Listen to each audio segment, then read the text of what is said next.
It's the blogging dream, isn't it? Sipping cocktails by the pool in the beautiful sunshine while your blog is busily making money on your behalf in the background. Sadly, that's not the experience for most bloggers. Most bloggers are busily working all the hours that there are, working super hard, spinning the wheels and still not getting quite the return they were hoping for. If that sounds like you, listen up, because that's all about to change. Hi and welcome to the Productive Blogging YouTube channel. My name is Epugano and today we're talking about how to make your blog more passive. So the first question to ask is, how are you getting traffic to your blog? Because some ways of getting traffic are more passive than others. Take for example social media and Pinterest.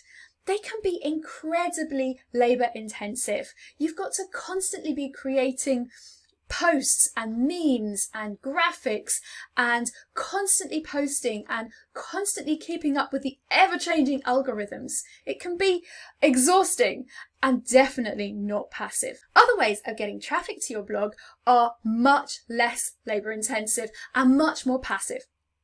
My two favourite passive-ish methods of getting traffic to my blogs is SEO and email marketing. Now, granted, SEO isn't passive at the start. You do have to put the work in to begin with, but once you've done that SEO work, once you've worked hard at your SEO and got your blog to the point where Google really loves your posts and keeps sending you that great traffic, well then it does become much more passive. Sure, there's a little bit of work that you have to do every now and again, and you do need to keep abreast with a few changes, but most of the time that SEO traffic is just going to be super passive. And the great thing about SEO traffic is you can take a month off and that traffic will still keep coming, which is so different from if you depend on social media, where if you took a month off social media, your traffic would likely go way down. And sure, email marketing is a little bit less passive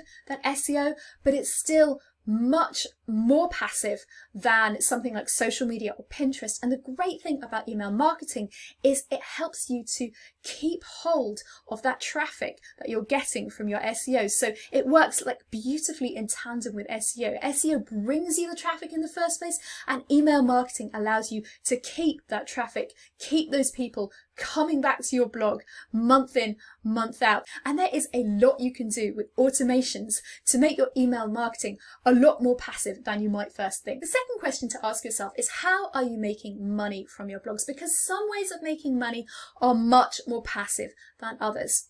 Broadly speaking, there are 3 passive ways to make money from your blog and 4 less passive ways to make money from your blog. So the 3 passive ways to make money from your blog are ads, affiliates, and digital products.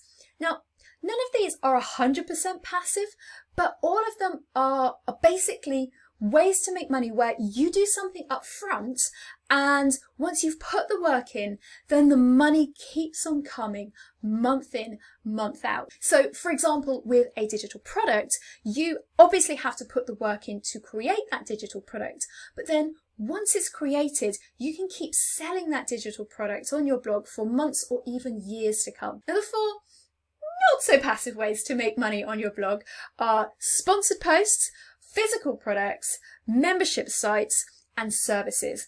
All of these are going to require work every single month if you want to keep seeing the money coming in. With sponsored posts, if you create sponsored posts, great, but you only get paid for that one sponsored post. You don't get money every month from that sponsored post. Or, for example, with services, you have to keep providing those services month in, month out if you want to have that money keep coming month in, month out. Or say with a membership site, okay, it's a little bit more passive, but you still, for most membership sites, you still have to keep creating kind of new, fresh content to keep your members happy. And if you don't keep creating that new, fresh content, then people are going to start leaving your membership. So if you want to make your blog more passive, you need to start moving to more passive forms of income, like affiliate links and ads and digital products, and moving away from those much more labor-intensive forms of income. The next thing to do is take a long, hard look at your to-do list and ask yourself, are all these things on my to-do list actually helping me with that goal of getting my traffic passively and getting my income passively. If they're not helping you achieve those two things, cross them off, or at least minimize them. Make sure that the majority of your focus is on increasing your passive income and increasing your passive traffic.